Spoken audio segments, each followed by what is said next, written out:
오늘 강연을 마무리 짓는 특별 강연이 있겠습니다. 강연은 성균관 유도회 최영갑 중앙회장께서 왜 하필 유교인가 라는 제목의 강연을 해주시겠습니다. 회장님 어서 올라오시죠. 여러분 박수 부탁드립니다.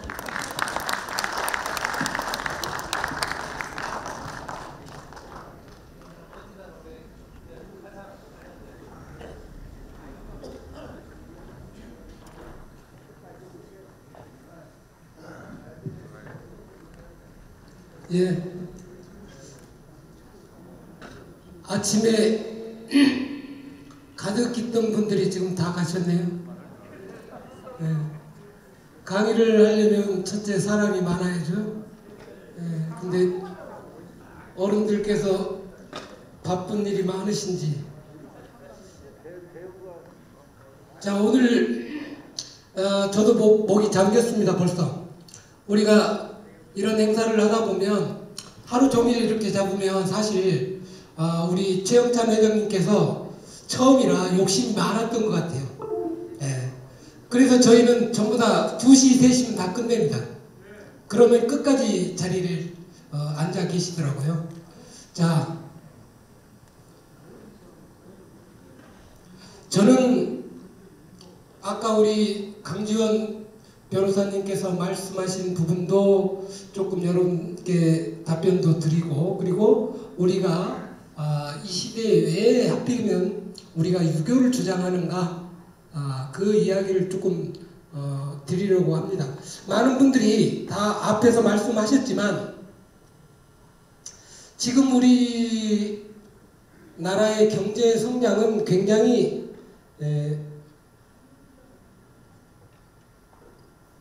이 불빛이 좀 너무 안 보일 것 같은데? 안 보여.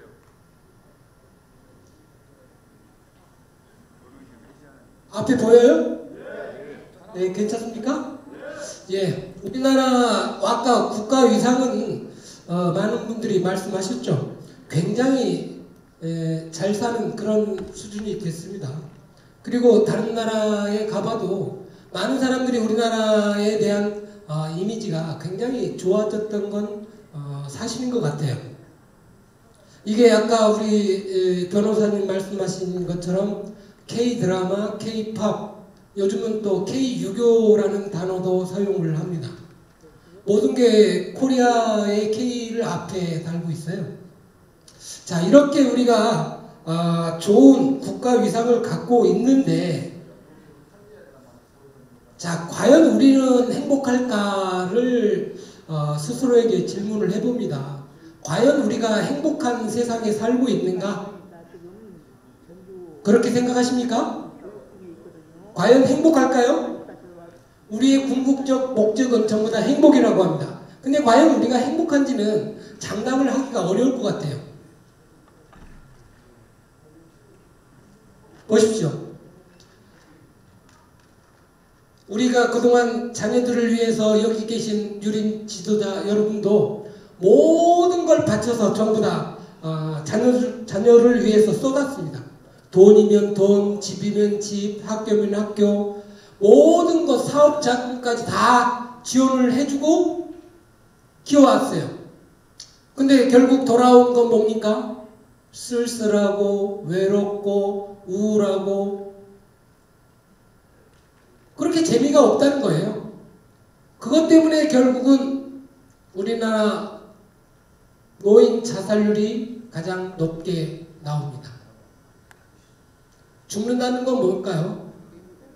내가 힘들고 어려운데 누군가 옆에서 함께 아파주고 함께 울어주고 함께 웃어준다면 분명히 나는 삶을 살 힘이 생길 겁니다. 그런데 그 힘이 의지할 데가 없으면 우리는 결국 위험한 선택을 하게 되죠. 자, 이뿐인가요? 우리 어른들 다 퍼주고 나니까 우리는 잘 모르지만 세계적인 나라들과 비교해보면 노인 빈곤율 세계 1위로 나옵니다. 자, 근데 나는 안 가난해. 나는 부자인 것 같아. 근데 실제 조사해보면 우리 여기 오신 분들 이외에 굉장히 많은 분들이 독거노인으로 고생을 하고 있는 사람들이 많습니다. 그 결과가 뭡니까? 우리는 잘 살아왔는데, 그리고 경제 성장을 위해서 많은 노력을 했는데 돌아오는 건 아무것도 없다. 또 이것뿐입니까? 여러분 마을에서 아기 울음소리 들어보셨나요? 지금은 거의 없죠. 제가 얼마 전에 한 2주 전에 베트남을 다녀왔습니다. 베트남 문묘를 답살하려고 유림들하고 함께 다녀왔어요. 근데 거기 가서 보고 깜짝 놀란 게 문묘에 요만한 유치원, 초등학교 1, 2학년들이 꽉 찼어요. 우리나라에서는 볼 수 없는 광경입니다. 그리고 길거리 나가면 전부 다 젊은 사람들이에요. 우리처럼 어른들이 많은 이런 시골 마을은 없어요. 물론 여러 가지 정치적 상황에 전쟁이 있고 여러 가지 문제를 겪어서 그렇게 됐겠지만 그래도 세계에서 가장 젊은 나라, 그게 베트남이더라고요. 그 아이들을 보면서 정말로 많은 생각을 하게 됐습니다. 근데 우리나라는 뭐예요? 교육비가 너무 많이 들고 집을 장만하는데 너무 힘들고 하니까 아예 결혼을 할 생각을 안 합니다. 그러다 보니까 지금 한 부부가 한 명도 낳지 않는 0.78명 수준까지 가버린 거예요. 자, 우리 유교도 늙어가는데 다른 종교도 똑같습니다. 다 늙어갑니다. 근데 우리나라도 늙어가요. 이제 앞으로는 국방도 문제고 경제도 문제고 종교도 문제고 교육도 문제고 전부 다 문제가 돼요. 자, 이게 과연 우리나라가 잘 사는 나라인가요? 그래서 우리는 행복할까요?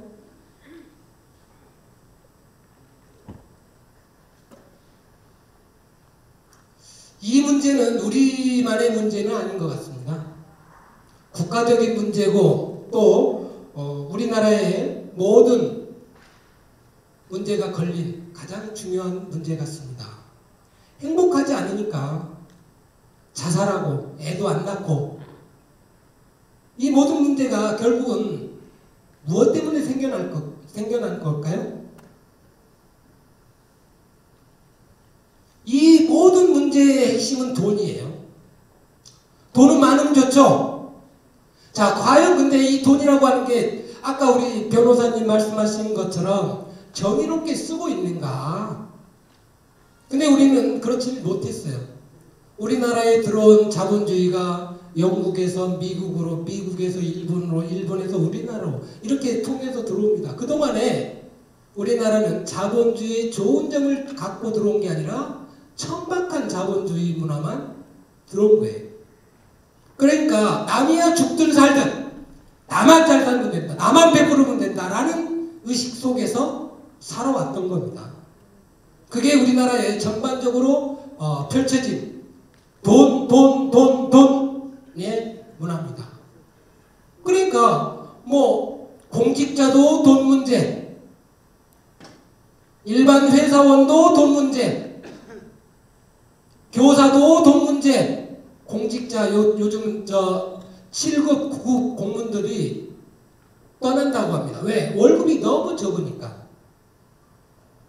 이것저것 제하고 나면 9급 공무원은 월급이 170만원 수준이라고 해요.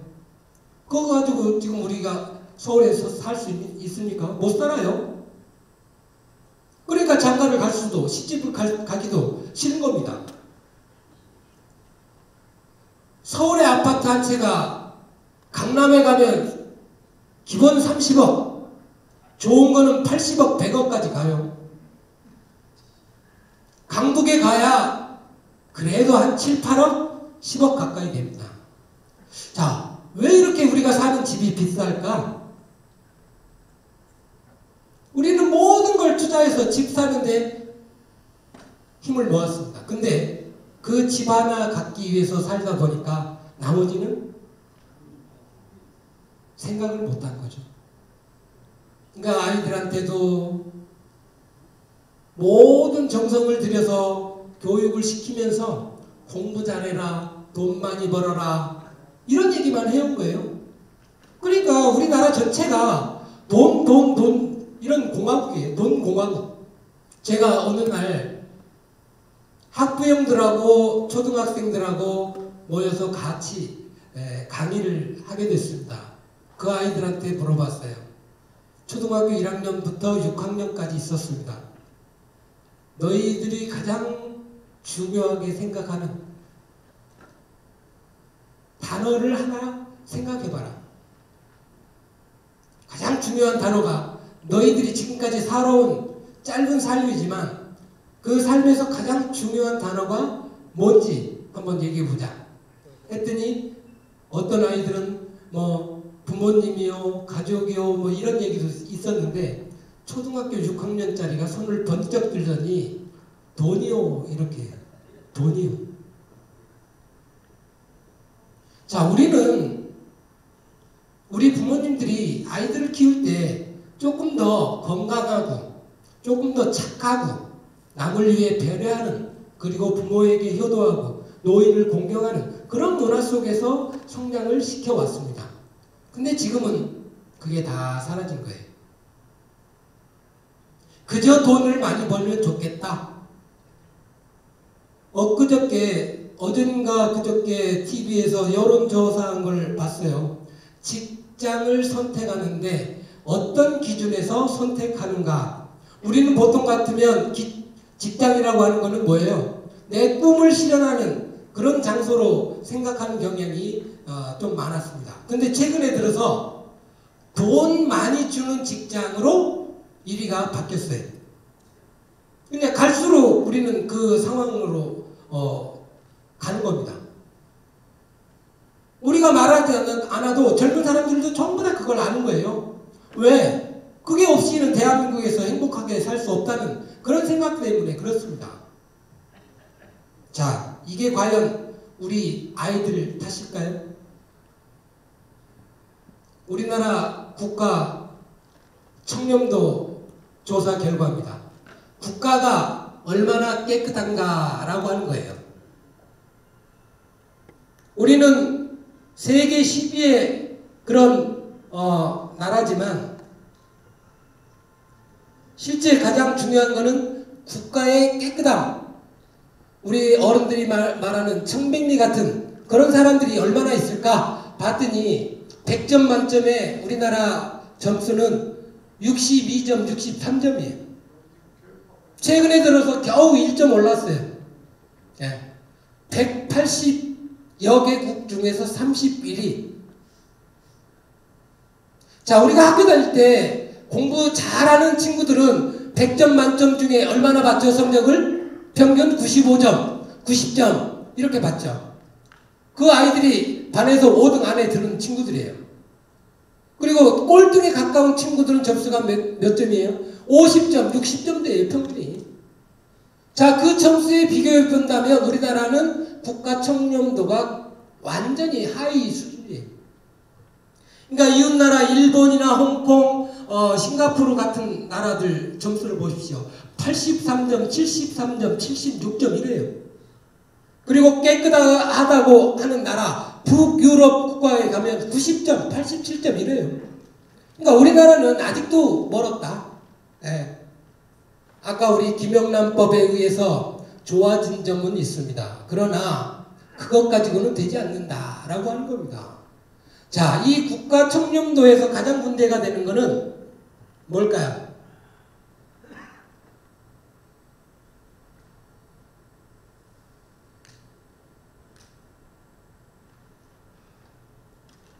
뭐가 한 장이 빠졌네요. 국가 청렴도에서 가장 문제가 되는 것은 돈을 받는 문화예요. 그러니까 우리가 한동안에 삼풍백화점이 무너지고 성수대교가 붕괴되고 와우 아파트가 무너지고 이런 사건들이 굉장히 많았잖아요. 이 사건들의 주범은 뭡니까? 공사에 하청을 주면서 생겨나는 문제예요. 그리고 그 하청 주면서 생겨나는 리베이트, 이게 결국은 부실공사로 이어졌던 겁니다. 지금도 마찬가지예요. 지금도 대기업은 가만히 앉아서 돈 벌고, 은행은 이자만 받아서도 몇 조씩 법니다. 어려운 사람들은 우리 국민들이에요. 네. 근데 이 국민들을 위해서 아픈 곳을 치유해 줄 사람이 없다는 거예요. 우리 유교에서는 가장 어렵고 힘든 사람을 네 가지로 봅니다. 환, 과, 고, 독. 호라비 환자, 과부 과자, 고아 고자, 독거노인 독자. 환과 고독이에요. 이분들은 의지할 데가 없는 사람들이라고 합니다. 그래서 이 사람들에게 가장 먼저 복지 정책을 펴자. 이게 원래 유교의 이론에 나와 있는 겁니다. 자, 근데 우리는 지금 그렇지를 못하고 있어요. 그래서 저는 이런 어려움들을 해결하는 것은 바로 우리 유교가 가지고 있는 장점이 뭔가, 우리 유교가 가지고 있는 삶의 가치가 뭔가 라고 하는 데서 해답을 찾아야 된다라고 생각합니다. 유교는 돈을 멀리합니다.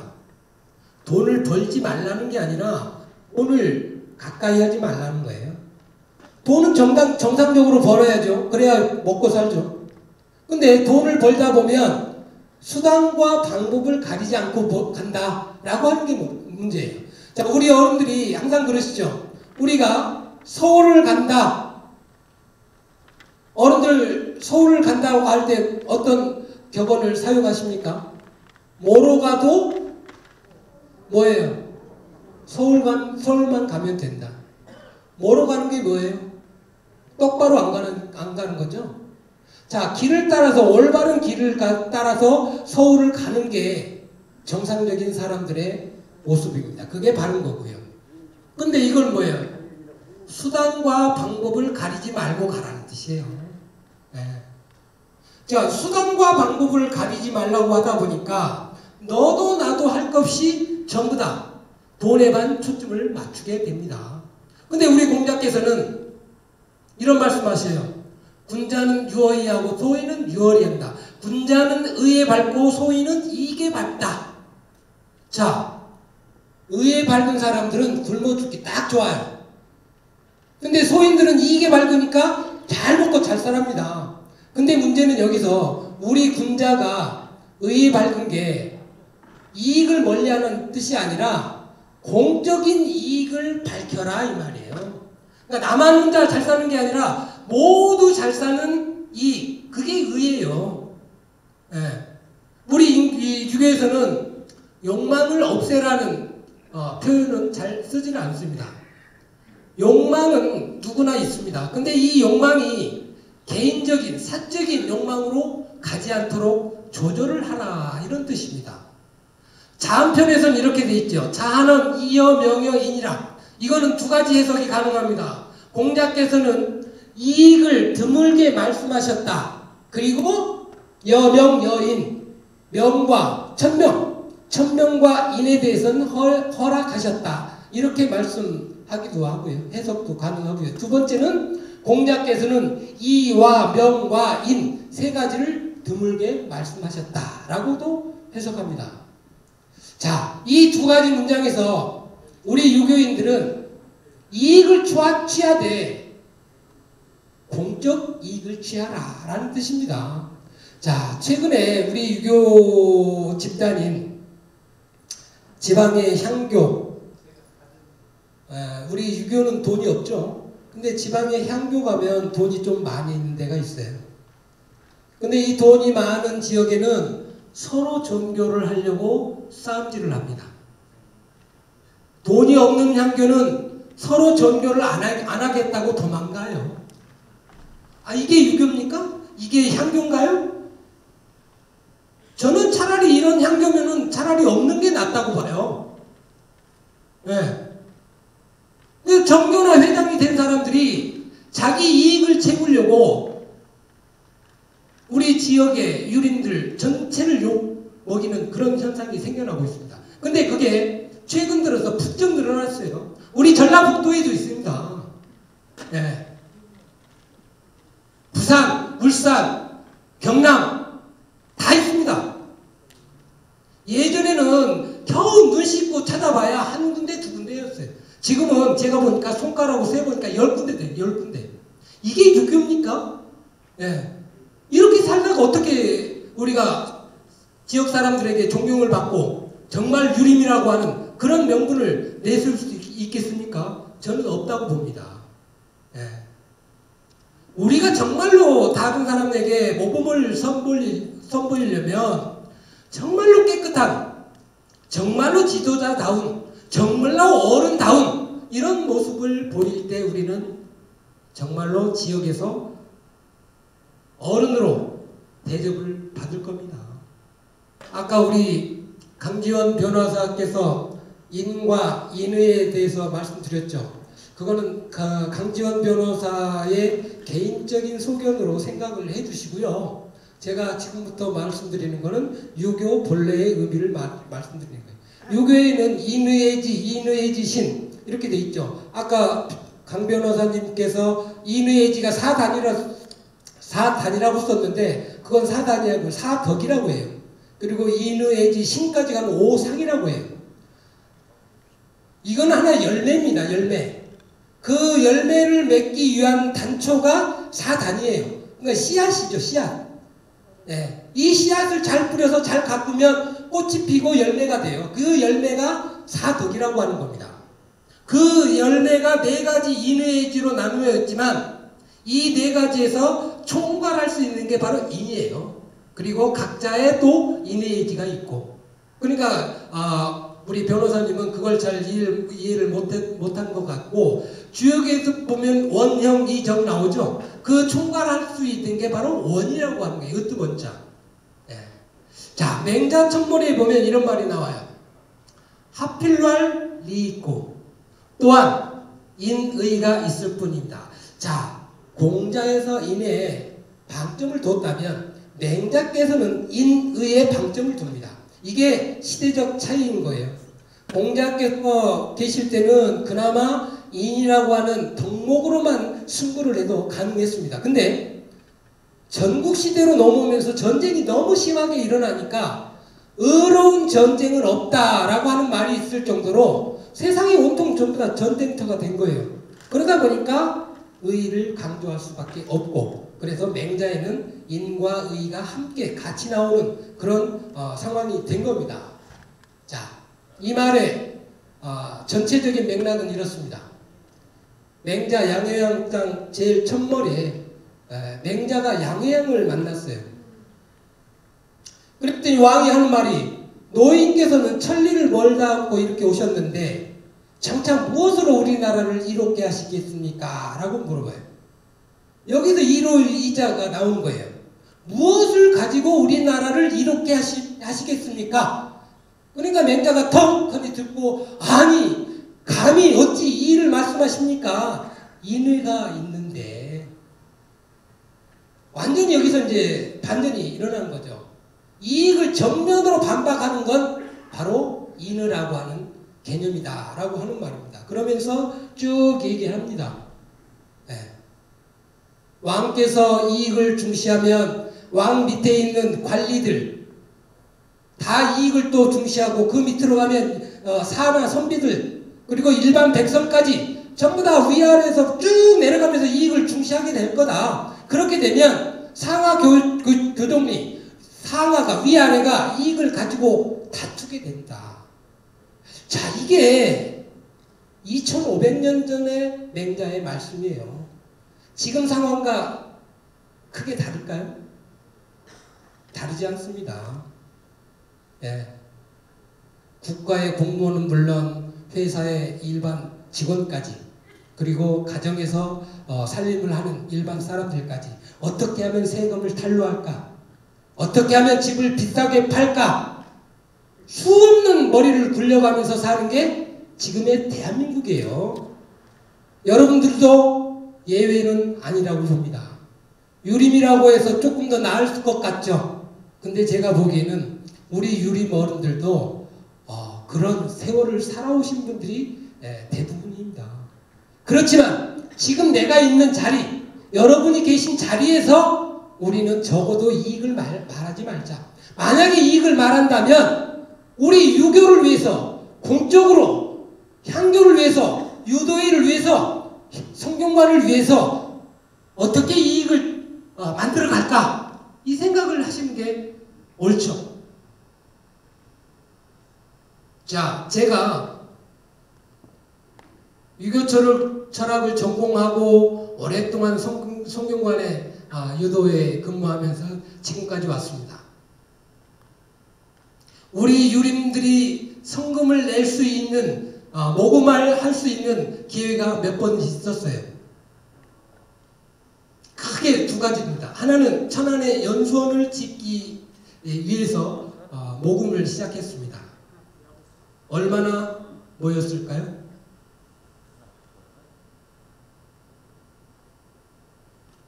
4억 5천 모였습니다. 4억 5천. 자, 방송국을 건립하자 하고 모금을 했어요. 얼마나 모금이 됐을까요? 6억. 6억이에요, 6억.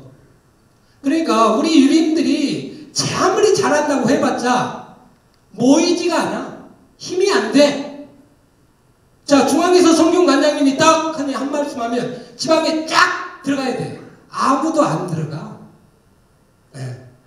여기 계신 분들은 그나마 끝까지 남아있는 분들이니까 제가 보건데 정말로 진성 유림들인 것 같아요. 네.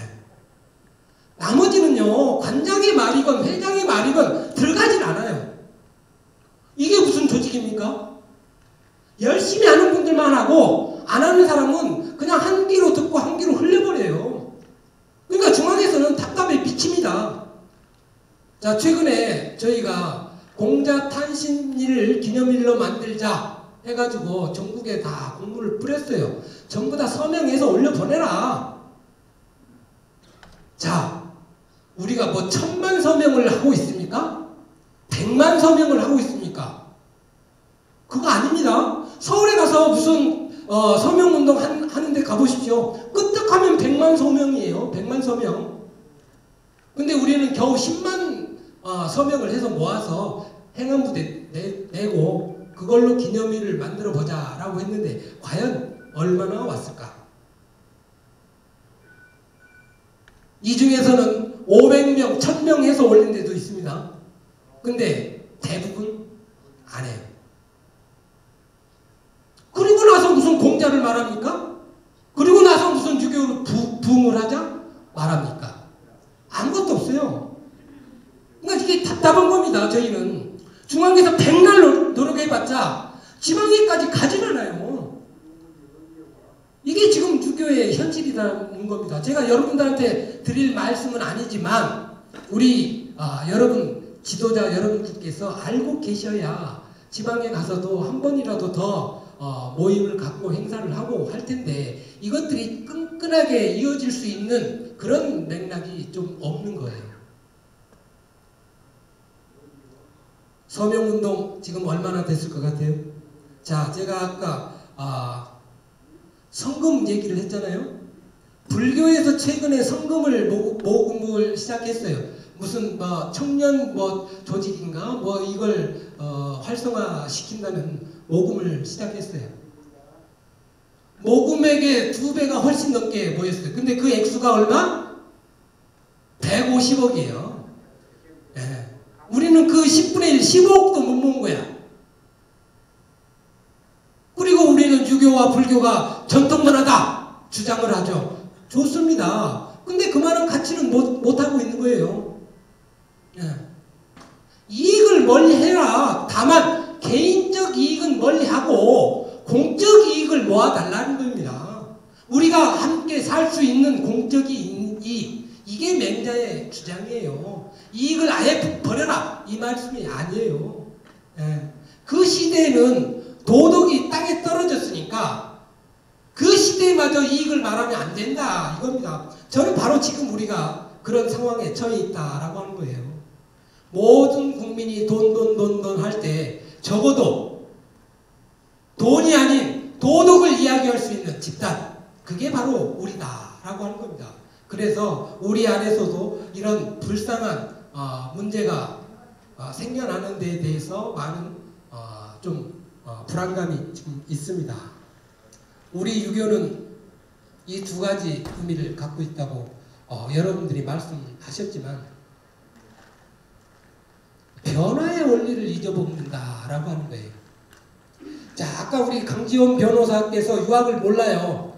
그 양반은 법조인이잖아요. 근데 마지막에 저하고 똑같은 생각을 이 양반이 입에서 나올 줄 몰랐습니다. 이 양반이 마지막에 뭐라고 했습니까? 논어로 돌아가자 이렇게 했잖아요. 논어로 돌아가자. 공자시대로 돌아가자. 자, 우리는 주자도 알고 맹자도 알고 순자도 알고 다 압니다. 근데 과연 그분들의 진짜 학문의 뜻은 알고 있을까? 우리 조선왕조 500년 동안 우리는 주자학을 도입하고 주자학 일색으로 살아왔습니다. 근데 과연 그게 지금 우리에게도 해당될까요? 주자의 가래가 지금도 우리에게 해당될까요? 주자 가래를 전부 읽어보셨나요? 차례와 제례도 구분 못한 유림이 지금 우리 유림의 실정입니다. 아니면 공부를 해야죠. 우리는 많은 사람들이 그렇게 말합니다. 유교는 학문이다. 유교는 철학이다. 유교는 학문을 중시한다. 웬걸? 정작 유림은 공부를 안 하더라. 그리고 앉아서 맨날 남의 뒷자리 잡고 늘어지고 위에 사람들 못한다고 뒤에서 험담하고. 제가 얼마 전에 성균관에서 회의가 있었어요. 근데 그 성균관에서 회의하는데 늘 오면은 99%는 조용해. 한마디 말씀도 안 해요. 하고 싶어도 안 해. 근데 딱 세 사람 올 때마다 근데 그 사람들은 한 푼도 안 내요. 그리고 말만 해요. 그게 유림이라고 합니다. 저는 이런 유림이 있을 필요는 없다고 생각합니다. 예, 그런 사람들은 유림이기 전에 그냥 저기 속물이야, 속물. 우리가 말하는 군자 소인 중에 소인이에요. 아무런 말 않고 가만히 있으면 차라리 중이라도 간다고 하잖아요. 근데 거기서 뭐 잘못했네 뭐 했네 하면서 협조는 아무것도 없어요. 이게 유림인 겁니다. 그런 유림은 저는 필요 없다라고 생각합니다. 정말로 우리가 시대에 맞게 살아가기 위해서는 지금 시대에 맞는 유교가 뭔가? 예. 관운상제 이미 다 무너졌습니다. 우리 젊은 사람들이 지키지 않아요. 이걸 어떻게 지키게 해줄까? 여러분들 굵은 제복 입고 지금 상 치르는 사람 있어요? 상복 입고 옛날 상복 입고 참체복 자체복 입고 상 치르는 사람 있습니까? 없어요. 네. 근데 뭘 주장합니까? 공자께서 가장 중요하게 여겼던 게 3년상이에요. 그게 다 무너진 지 지금 몇십 년 됐어요. 근데 우리는 그걸 자꾸 들어주고 있습니다. 이 세상 누구도 따라오지 않는데 그러다 보니까 유교하면은 맨날 옛것만 주장한다고 해요. 근데 막상 까보면 옛것도 몰라. 이게 지금 우리가 가지고 있는 한계 같아요. 그러면 여기서 필요한 건 뭡니까? 그 많은 것들을 다 놔두고 가장 중요한 게 인간 관계 형성이라고 봅니다. 자, 미국의 가장 유명한 대학이 무슨 대학이죠? 하버드죠.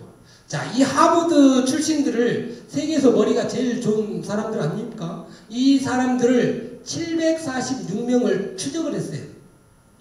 하버드 졸업해서 92살까지 그 사이에 한 70여 년 동안에 이 사람들이 살아오면서 가장 중요하게 생각하는 것, 이 사람들을 행복하게 만드는 것, 이게 뭔지 조사를 했습니다. 그랬더니 가장 많은 대답이 뭔지 아세요? 건강, 돈, 이거 아닙니다. 내가 70년을 살아오면서 가장 나를 행복하게 만든 거는 행복한 인간관계라는 거예요. 인간관계를 잘 만드는 사람이 결국 성공한 사람, 행복한 사람이 된다는 겁니다. 그 5가지가 바로 우리 오륜이라고 하는 거예요. 아까 강 변호사님이 수직 수평도 얘기했지만 우리 유교는 수직적 윤리보다 수평적인 윤리가 더 원칙입니다. 수직적 윤리는 동중서가 만들어낸 장난에 불과해요. 국가를 통치하기 위한. 그러니까 우리는 이 오륜, 부모와 자식과의 관계, 이게 제일 첫 번째고, 두 번째는 인구와 신하의 관계. 지금은 없죠. 국가와 나의 관계. 이렇게 변한 거예요. 세 번째는 부부의 관계. 우리 유교가 제일 욕먹는 덕목이 바로 이 부부 유별이죠. 남녀 차별로 사람들이 생각을 한다는 거예요.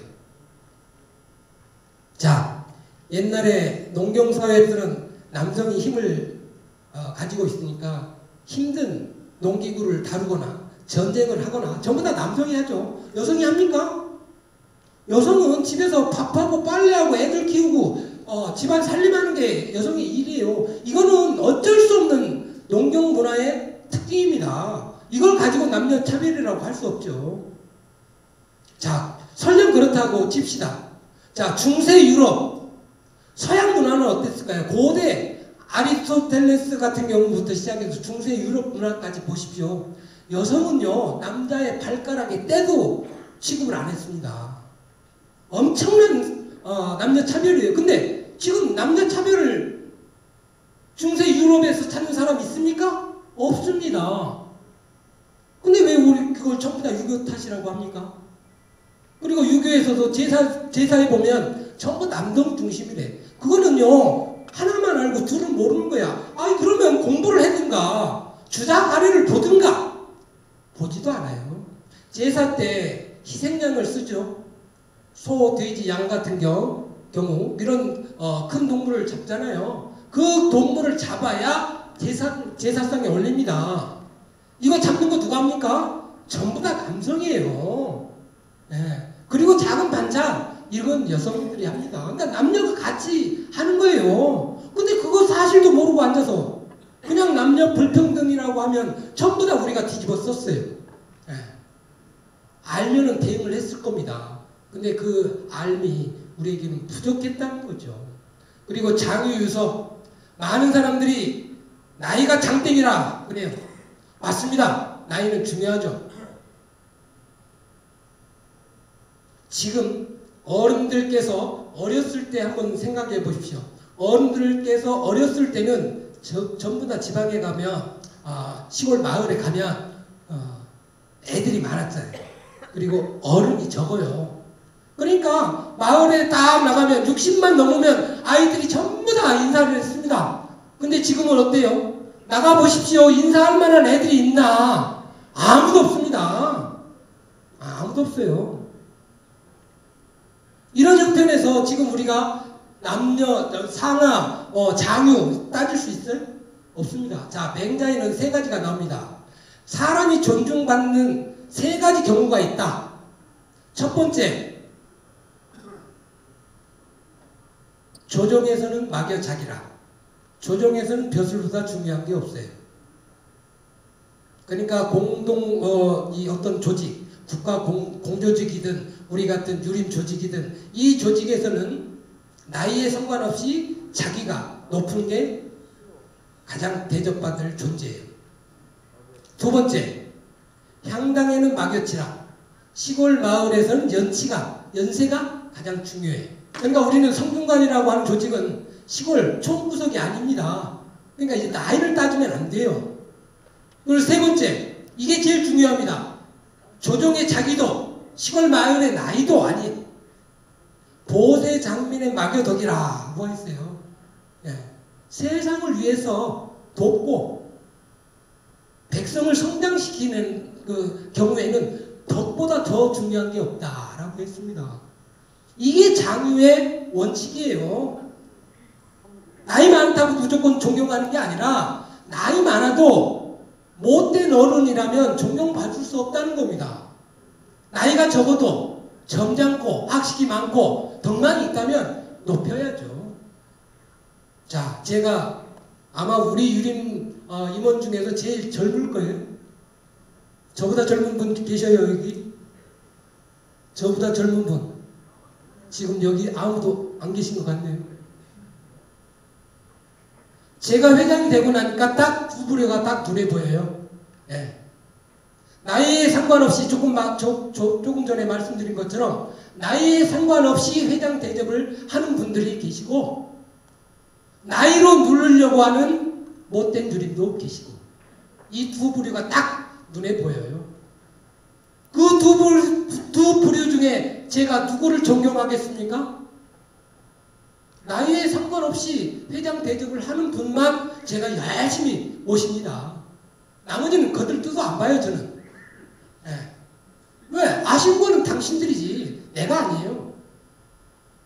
내가 나이가 좀 어리다 뿐이 또 학력이 딸립니까? 유림 경력이 딸립니까? 안 딸려요. 근데도 왜 어른들이 연세가 많으니까 존경하는 겁니다. 그리고 첫째, 말씀이 없는 분들은 그저 존경스러워요. 그래서 제가 어른들한테 항상 하는 말씀이 덕망을 높게 보이는 방법은 딱 두 가지만 하면 된다. 첫째, 말씀을 줄여라. 그러니까 지금처럼 말씀하시는 양의 50%를 줄여라. 그러면 덕망이 50% 올라갑니다. 두 번째, 말만 줄여서는 안 돼요. 지갑을 열어라. 쓴 커피 한 잔 300원, 400원밖에 안 해요. 조금 비싸야 마트에 가서 한 1,000원짜리 커피, 캔커피. 조금 비싸야 5, 6,000원짜리 다방 커피. 근데 이것도 안 사요. 맨날 얻어먹고 다녀. 네. 우리 유림의 특징이 그겁니다. 오면은 점심 먹고 선물 받아가고 교대 받아가고 너무나 많이 팽배해 있어요. 자, 여기 계신 여러분들을 두고 하는 말씀이 아니라는 건 다시 한번 전제로 합니다. 여러분들 같이 이렇게 몇 시간 동안 이렇게 앉아있는 분들 보면 제가 정말로 존경스럽습니다. 왜냐하면 제가 강단에 서봐서 알잖아요. 수업 한두 시간 듣는 것도 엉덩이가 힘듭니다. 예. 근데 여기서 계속 앉아가지고 좋은 강의도 아닌데 저걸 계속 듣고 있다. 이건 정말로 인내심이 대단한 분들이에요. 그래서 정말로 존경합니다. 제 들은 말을 여기 계신 분들은 한쪽 귀로 듣고 잊어먹어도 되는데 다른 유림들에게 전파를 해주십시오. 우리 유교가 살기 위해서는 하나로 뭉쳐서 갈 수밖에 없다. 지방도 마찬가지고 중앙도 마찬가지고 그렇습니다.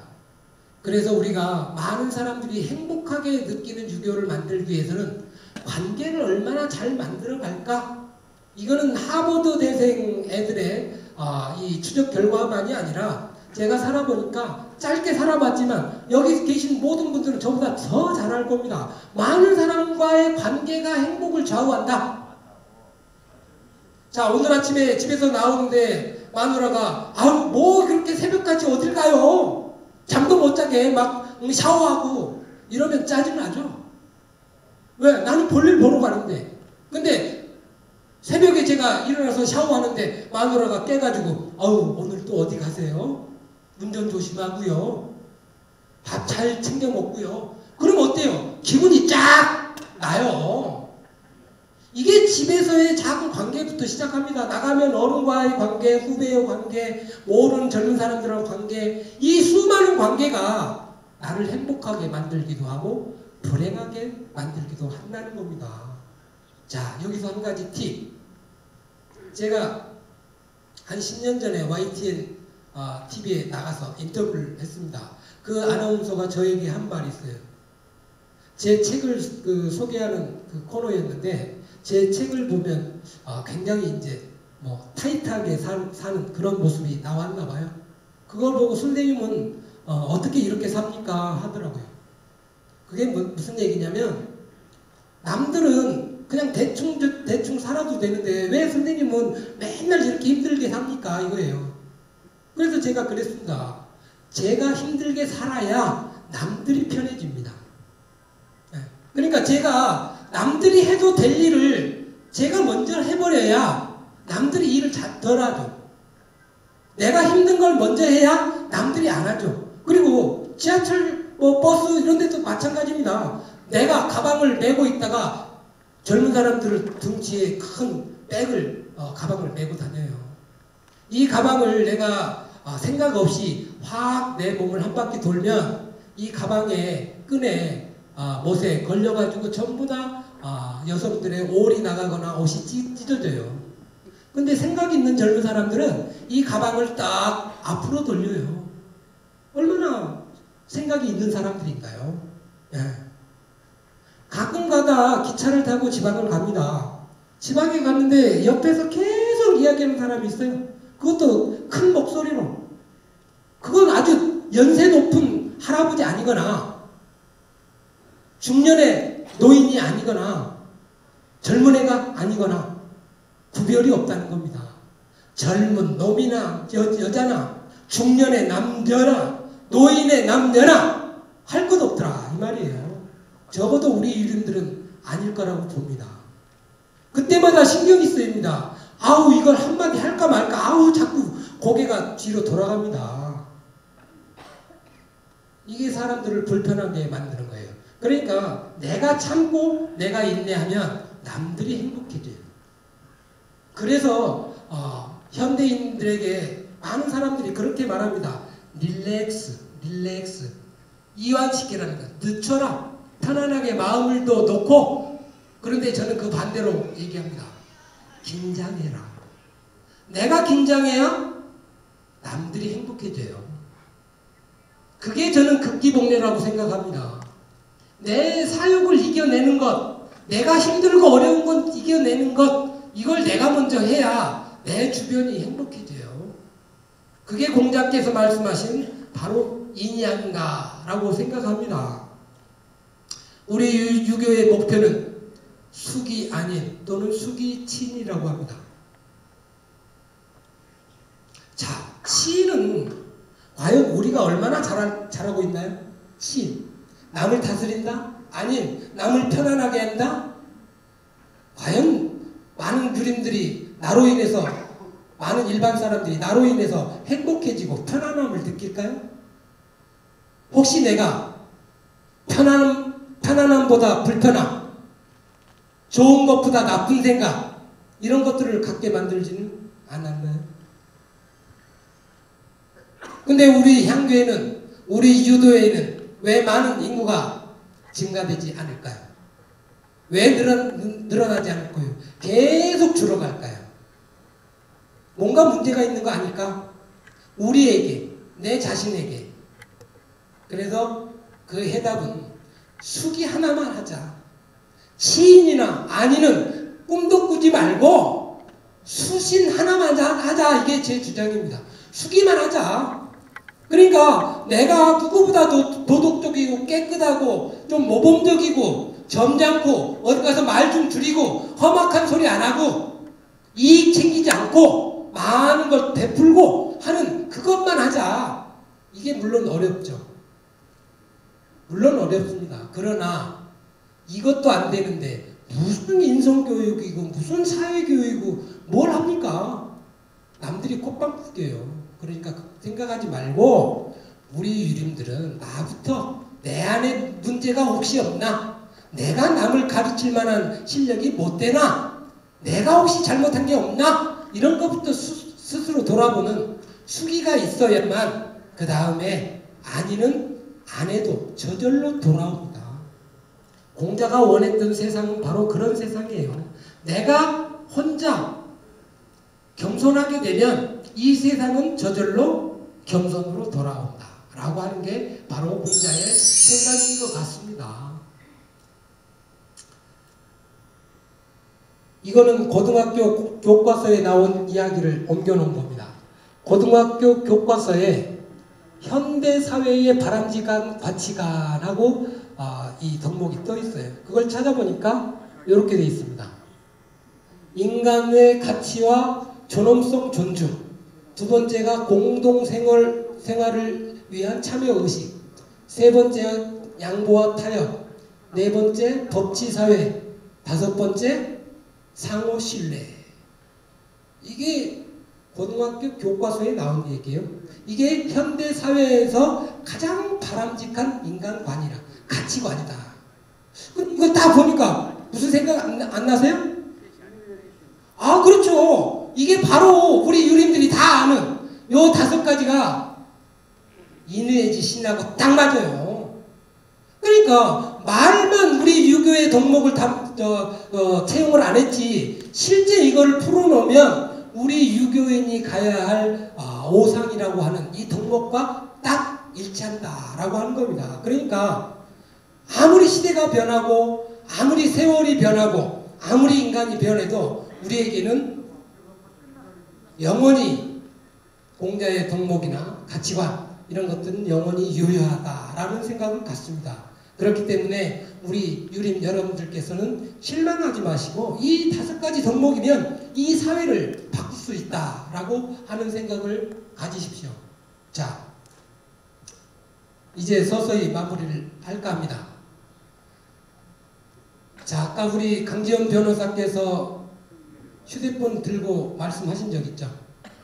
자, 제가 조금 전에 조선왕조 500년 동안의 주자가래가 중심이 돼서 우리 사회를 이끌어 왔다라고 했습니다.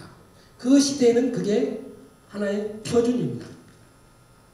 자, 근데 지금 우리는 그 표준에 살지 못하고 있어요. 자, 주자가래 이전에는 그러면 어떤 게 있었을까요? 그건 우리 민족 스스로 알아낸 지혜만 있었어요. 아까 강 변호사님 말했죠? 딸딸이만 있는 집은 그럼 제사를 지내지 말자는 거냐라고 했죠? 아닙니다. 고려시대까지는 딸딸이만 있어도 제사를 지냈어요. 그리고 장남 위주의 제사가 아니라 장남, 차남, 장녀, 차녀 돌아가면서 제사를 지냈어요.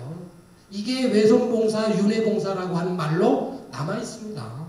근데 그게 주자가래가 딱 들어오면서 4대 봉사가 딱 굳어져 버렸고 그걸로 우리는 16세기, 17세기부터 시작해서 약 19세기 후반까지 20세기 초반까지 살아왔던 겁니다. 그게 그 시대에는 표준이니까 새로운 표준을 만든 거죠. 그러니까 주자가 주자가래를 만든 것도 새로운 표준이에요. 공자시대에 없던 거니까. 그리고 주자의 이기론이 공자시대에 있었습니까? 없었어요. 그러니까 신유학이 새로 나온 거예요. 근데 우리는 지금 이기론도 모르고 주자가래도 모르고 그렇게 돼버렸으니까 그러면 그건 지금 표준이 될 수 없는 거예요. 우리에게 표준은 뭔가 지금 시대에 맞는 새로운 법도가 있죠. 그 법도에 따라서 우리도 맞게 변하고 살아가야 된다라고 하는 겁니다. 자, 그걸 뉴 노멀 시대라고 합니다. 노멀이라고 하는 게 하나의 표준이라는 뜻인데 표준인데 새로운 표준이라는 뜻이에요. 자, 한자가 있던 한자 문화 시대에는 한자를 모르면 문맹이에요. 문맹. 한글이 보고되고 나와서 한글을 모르면 문맹이에요. 자, 지금 젊은 시대 사람들에게 영어나 이 휴대폰을 모르면 문맹입니다. 자, 우리 유림은 식자층이라고 스스로 자부를 해왔습니다. 근데 과연 우리는 지금 식자일까요? 아닙니다. 자, 우리는 어른들이 알고 계시는 것처럼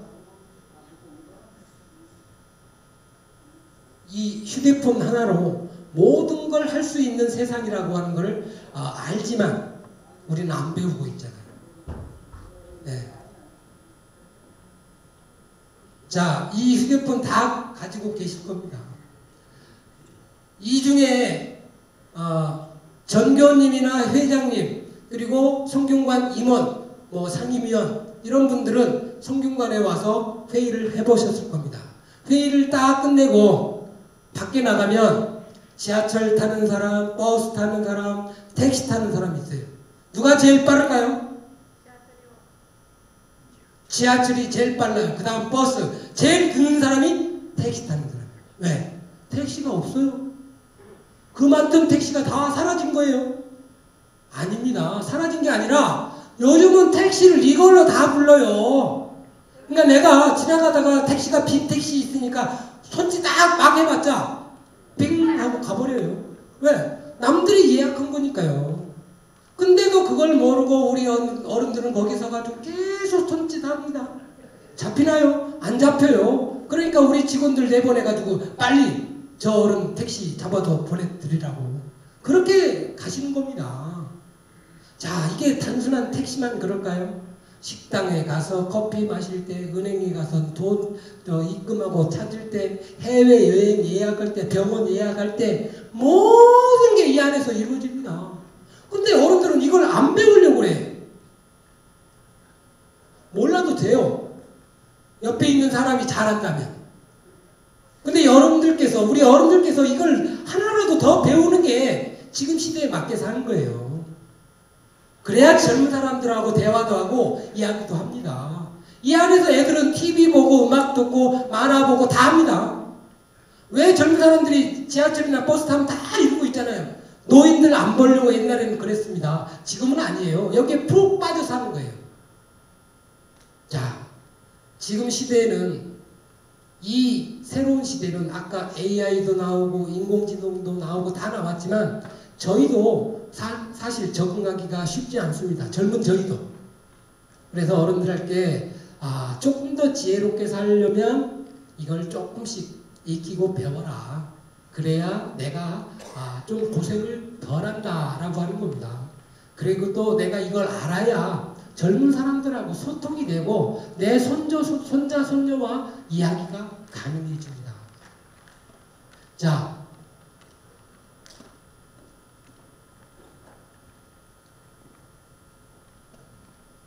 지금 시대는 이렇게 빠르게 변하지만 이게 얼마나 오래 갈지 그건 아무도 장담 못합니다.